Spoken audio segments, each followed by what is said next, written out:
Well, I'm doing some dump digging again today, and I just get started. This is some of the stuff that came up the other time I was here. And just for the footnote, no bottles or jars have intentionally been hurt making this video. So at any rate, a telephone has shown up. I don't know what kind of telephone, whether it's a play phone or a real one, but that's it. That's a phone. I guess I don't know what direction it went in, but you know, we don't need it. So this is what I've got to do, and it's going to be a lot of looks like I'm going to have a lot of cave-ins here today, but it's all right because the less I have to dig it out, the better it is. So let's get started and see what happens next. Well, it's not a significant find, but my first little, it's a salt shaker, depression weir. It's green and nice, so I'll take it. I don't know what I'll do with it. People like them, I give them to people, so keep on going. Well, my first bottle here, which looks embossed to me. It's a medicine bottle. What kind is it?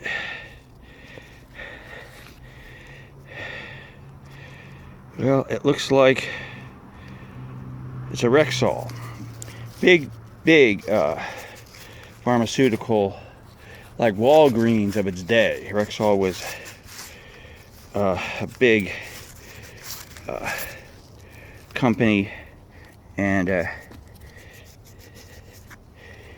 you can see Rexall store. So that's a good one as far as 30s bottles are concerned. Rexall was a big name back in the day. Let's keep going. Okay, I see our first soda here. It's along with some other bottle here, which looks broken.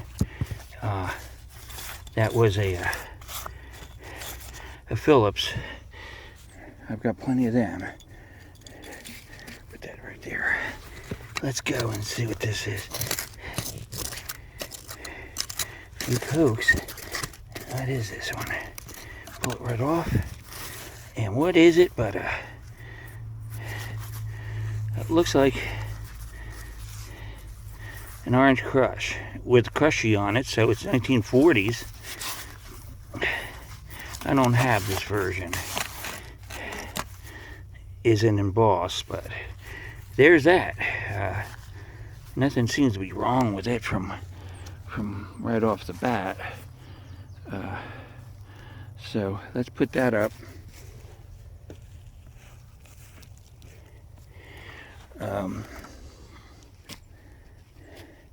Feel bad about that other bottle, but there's stuff in here. There's broken Cokes, of course. They're always in here. And I use my scraper to move dirt because that's just how it is. Now, you can use different kinds of scrapers and claws and what have you, and like this 4-pronger, 3-pronger is good for moving big dirt, you know, a lot at one scrape. Only when I'm really looking for something very delicate will I use a smaller trowel or something with, you know, a single blade that I could work more steadily around it. But in the meantime, what's it down here? A lot of metal, a lot of ugly, nasty metal. So I'm not going to show you all this bad stuff. I'm gonna dig it all out and we'll come and show you where bottles are. Well, let's do this as a live dig because I don't know if I want to have the opportunity for many, because I'm not too I'm not finding too much. And not that this is going to be anything. It just looks like it's not even a whiskey. It's one of those looks like one of those bottles you use for you know, syrup or something. So put that there. There's a bottle behind it, and there's a bottle right here. There's another bottle right. That's broken, but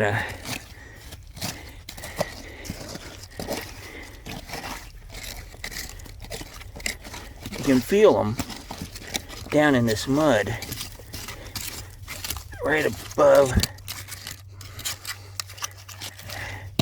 that bottle. There is broken, so it's not broken, it's a jar. There are bottles down in here. I could just feel them with this fork, so we're gonna get them out. Okay, what's this? Oh, it's a gloss, French gloss bottle.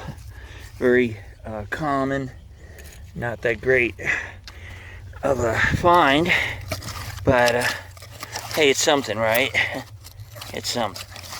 And they seem to be in this small pocket. They're in pockets, you know. It depends on how the dumps were put together. I can feel a bunch of bottles down here. Yeah, you can hear them crunching. Okay, get this one out of here.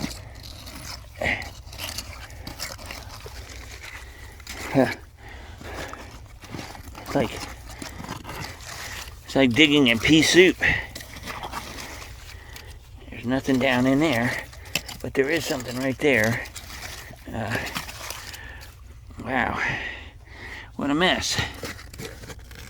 I need to get one more thing out of here for you, but I don't know if I can. There's something there. You know what? Let me get the stuff out, because I can't really reach it with holding the camera at the same time, so I'll Okay, we got a group of bottles here, some glass anyway, and we're going to scrape and see what's down here. It's just been pretty rough, because if you can see it, it's just metal, wall of rusted metal. So let's get some of this stuff out of here. Just easily get that out, and it's just a I don't know. There's something on the bottom. I don't know what it says here. It's a 1930 something isodol or some chemical. So there's a chemical bottle right there. Or just put it up over here. So that's a cork top. If people are so excited about those things, you know, you got to remember, cork bottles are still being made today. It's not it's cork bottle. A cork in a bottle doesn't give it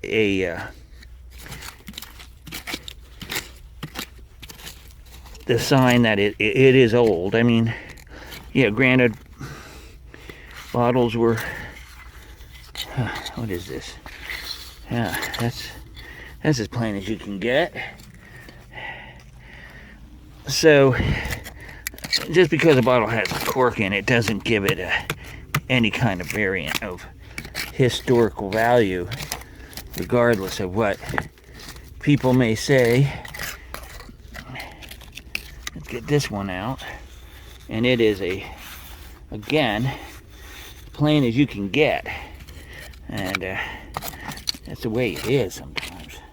I got a little cave in here. I was expecting that. Go over here. It's a brick. Let's see what this is. Another plain. Yeah, another one of those Listerine or whatever. So, you know, you got to be damn lucky to find an embossed bottle in this time period. It was just, you know, you have to remember it was the Depression, and everybody was hurting, as they say, and bottles were being made as cheaply as they could.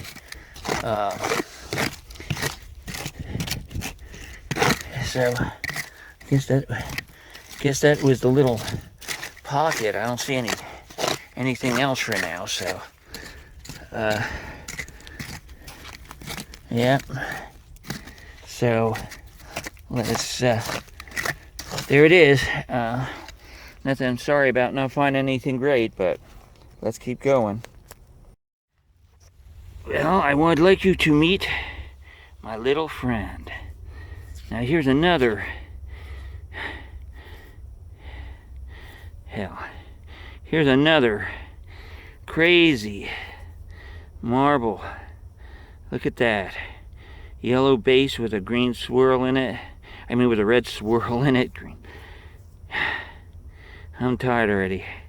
I've been digging out for about an hour, and I've only come up really with one bottle that I could write home about in this marble. It's a nice little marble, so I'm glad I found it. But there you have it, my first marble. Maybe my only one for this day. There you go.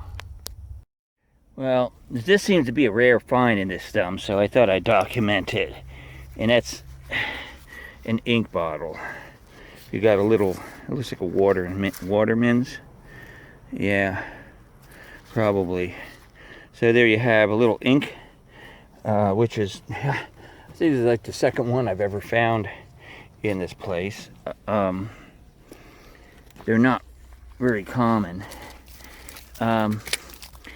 Really having a hard time at this point in this section of the dump. It produced some weird stuff last time, but this time it is really just doing what it usually does and produces broken stuff. So I'm going to keep going and find something else not broken.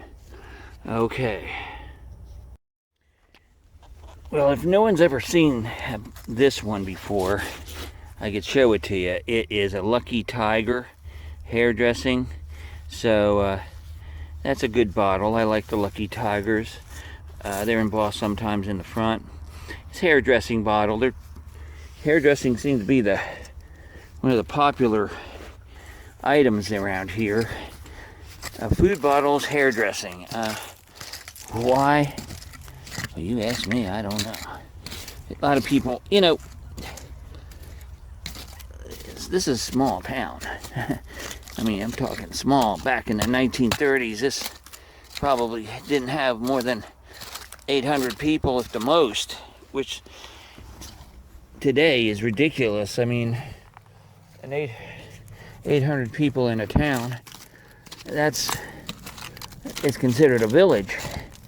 So I'll keep going. You can see let's get this jar out. It's been bothering me. It's just a plain, you know, one of those, you know what jars. And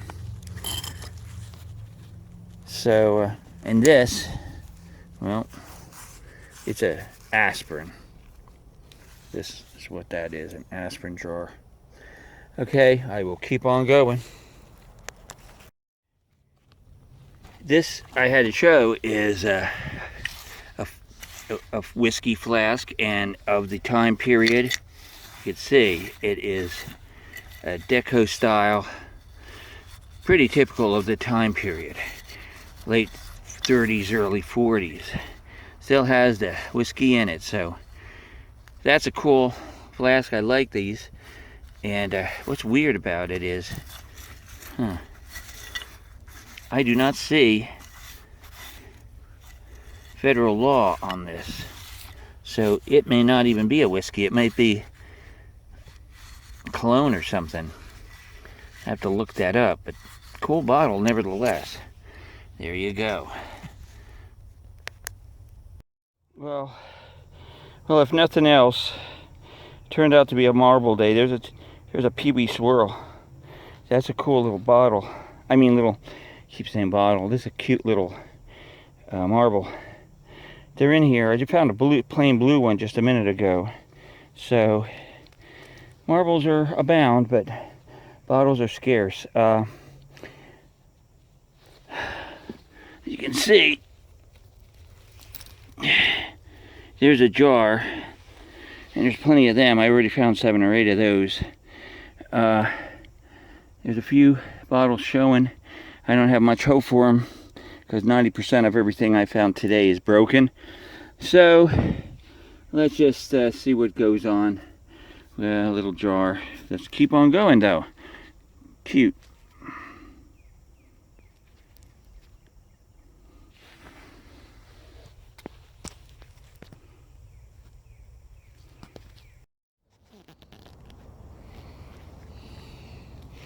Well, I've been coming up with a lot of marbles. This is a good one. It's a big shooter, you can see that. And it's an orange swirl with a little bit of yellow in it. That's a nice marble. And that makes 4 for the day. More marbles than I found in one place for a long time. So I think this is it for me today. I'm shutting down. I've done what I could. And maybe I'll be back here later on. But in the meantime, that's about it. Bye. Well, here's my roundup for my last outing. They're not always home runs. Some of the time you're just digging the same old thing, or everything that you want to look for is broken. So it's always it's not always a home run, like I said, about finding really good stuff. It's there in a way, but anyway, let us look at some of the things I have come up with in the last dig, and they are interesting. I think they interest me, and I do like these things. Start off with the Deco bottle. There's a patent date on there, and it is in Owens, Illinois. But outside of that, don't really know what the contents of this was. I think it might have been some kind of hair tonic, or it was very oily. The contents that were some still left in here.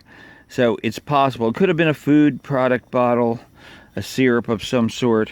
It's really cool. I love that design because it is really reflective of the time period. So, nice little flask there. Orange Crush is the common bottle. There's Big Five. Coke, Pepsi. In the day, there's Knee High and Orange Crush and 7-Up. They were the big ones in the 40s. And this bottle is from the 40s. What's cool about it is it is got this. It's a crunchy bottle, and it has the sort of orange stippling on the neck. It has Crushy. Now Crushy showed up around, I'd say 39, 38, or somewhere around there, all through the 40s. He sort of disappeared after the war, the Second World War, but Crushy was an addition to the label. Around this time, there was a transition. This bottle went from an embossed clear bottle to a pyroglazed brown bottle right after this. So that is what you see after this bottle, and that ran till the 50s. And then the Mae West came in, which is a bottle that is hipped. It's sort of, they still have it in some cases. So it went through some transition. There's just a little crack on the neck, and that's good for where I dig this, because one of the problems with this place is that the bottles have abused, are abused. The dump was moved around several times, backhoes, whatever, I don't know. Um, and it just looked like heavy equipment, dropped in metal and concrete, you name it. So it's amazing that a bottle survives at all in that place because it is pretty rough. The next one is an interesting one. I've never dug this one, and it's from my home state of New Jersey, uh, Elizabeth, New Jersey, as a matter of fact. Oh, actually, East Orange. Had a girl from East Orange, New Jersey. Anyway, Anna Elizabeth Wade. Now, looks like a medicine, but if you have a second guess, you would probably guess right as an extract. This is an extract bottle, and they were big, apparently, in the 20s and the 30s. And I don't know if I've never heard of the company myself. There's no glass maker. It's Anna Elizabeth Wade. You see that? But I believe it might have been a Southern Jersey Glassworks probably put this bottle out. But that is an interesting and a new bottle for me. I've never done one of those. Now, when I first dug this one out, I really had no idea what it was, outside of the fact that it was, of course, Owens, Illinois, and it looked to me like it is a, yeah, it looks like a, what is that? I'm looking at it upside down, am I? I don't know. No, that's the right way. Looks like 35. So, again, this bottle has a little ding on the neck, but this bottle is a hot sauce bottle. It was made to be held, and it has a small lip on there. So as you can see, the cap is very small, and it has like these pepper design on it. So I've never seen one of these, and it was interesting to see, and I figured it out. My wife actually looked at it and said, "Oh, well, this is a pepper sauce bottle." Well, you know, being a cook, she knows all about that kind of thing. Okay, or chef, I should say. She's pretty prolific. Now, here's an interesting jar. I dug several jars that day, but they're all the same, you know. Once you've seen one, you've seen them all. So if I'm going to collect a jar, it has to stand out somehow. And this bottle does stand out. Again, there's no glass maker on there, so I don't know who made this, but it beautiful in its trapezoid design here. Very cool. What went in it probably was cherries or some fruit item, I would say, something special, you know. So that bottle was put out for a purpose in that way. This, the cap fell off. Okay. This one, of course, is a pharmacy bottle, and it is a Rexall store. Now, Rexall is like, back in the day, it was like Walgreens. I don't know if there's still Rexalls around.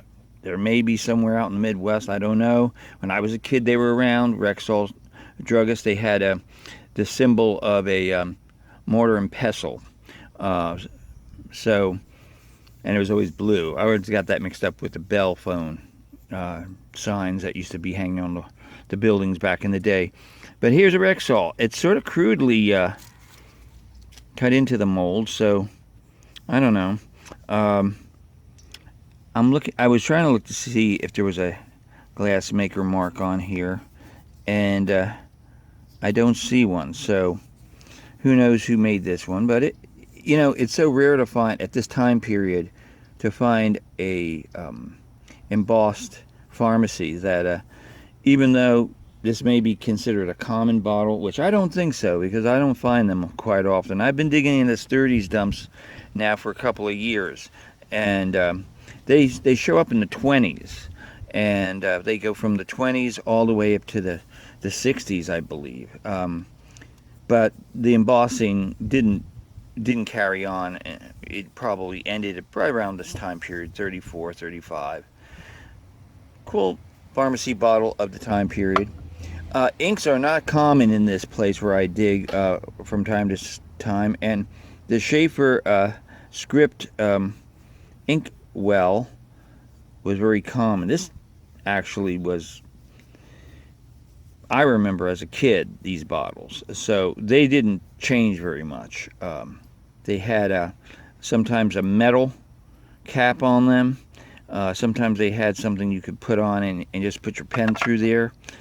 But that's rare for where I dig, that you don't usually see those. Brown jar. I don't know what I want to do. I'll probably give it to. Most of the stuff that you see here that I have no real interest in, I give away. People are always looking for stuff, and I don't really need them. I do this as a hobby, and it's a labor of love, as I say, because I love digging bottles. I love bottles. They don't have to be old. I mean, I have a collection of contemporary stuff that I pick up out of the trash or whatever, back of bars or whatever. I like glass bottles, and I just think glass is beautiful. This is a jar, but what makes this significant? It's the first time, outside of seeing it on an insulator, I don't know if you can see this, but this jar is made by Brockway. Brockway is a big glass company today, and Brockway probably was a merger. And I can't remember the other they merged with. I cannot, Brooksfield, I don't remember. But Brockway, there was a big glass manufacturing plant in New Jersey, so I know Brockway. And this jar was made by them, and it has a nice texture to it. If I can get a cap, I'll use it for something, or give it to somebody who can use it. This, to me, at first looked like, just an ordinary, daggone old salt shaker. But on further inspection, I realized something about this glass. It is, I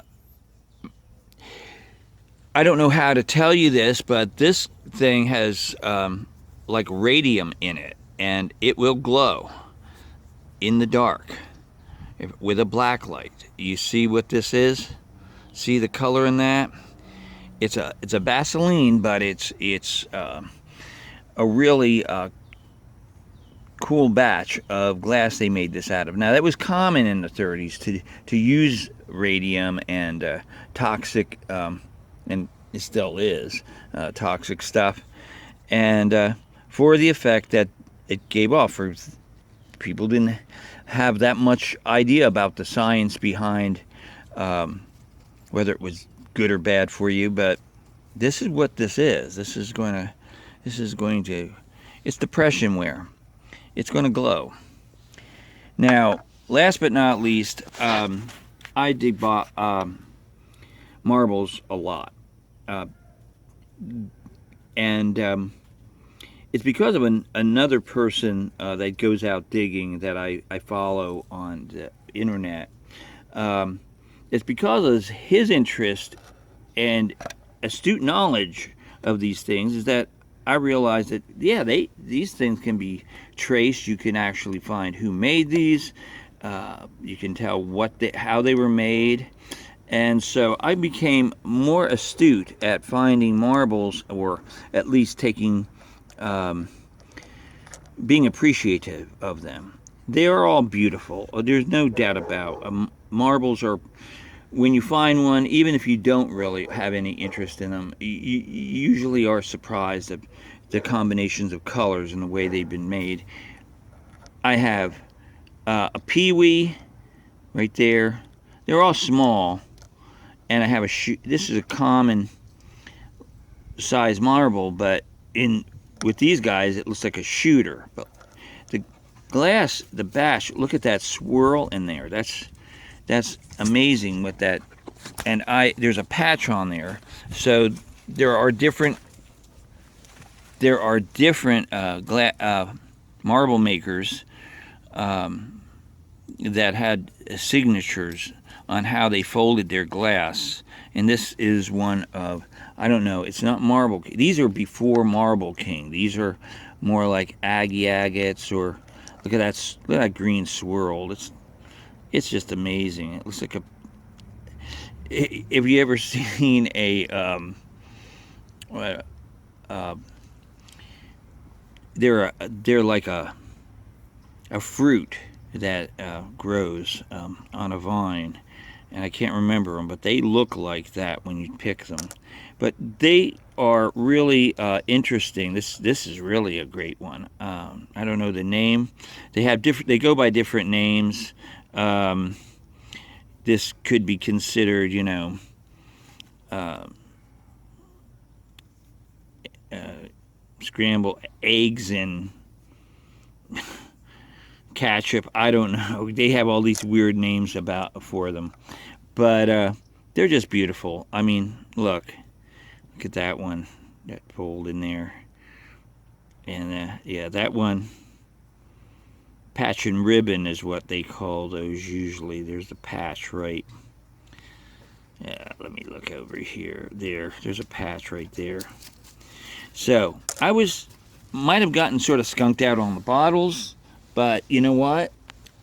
Finding the marbles, I mean, was really a plus for me. I was not very happy, working almost 5 hours digging and coming up with what you see here. But I have some other stuff too, but this is all giveaways and stuff you've seen before. I mean, I don't like to repeat a lot of the stuff. That's why when I find something special, that's when I want to show it. If I just find the same old thing, I'm not going to show you because you've seen it already, and I'm tired of talking about it.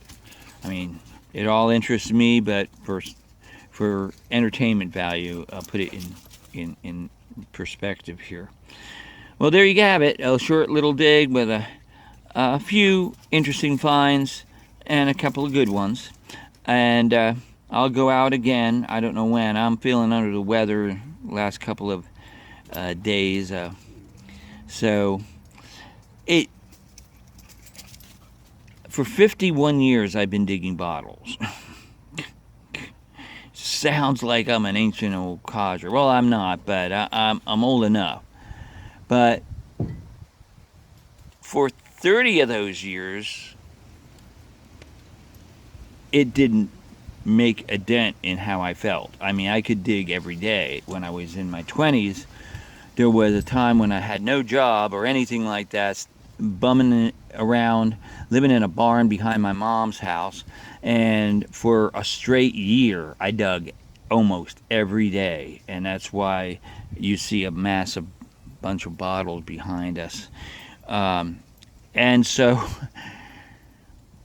now I guess it's all caught up with me, because after I've done even a small dig, I mean, this is, I dug for 4 hours, I will admit that, and I would probably do in a lot of people, younger than me, but, it's just a bummer when you feel like, I remember I could do this, now I can't. But you know what?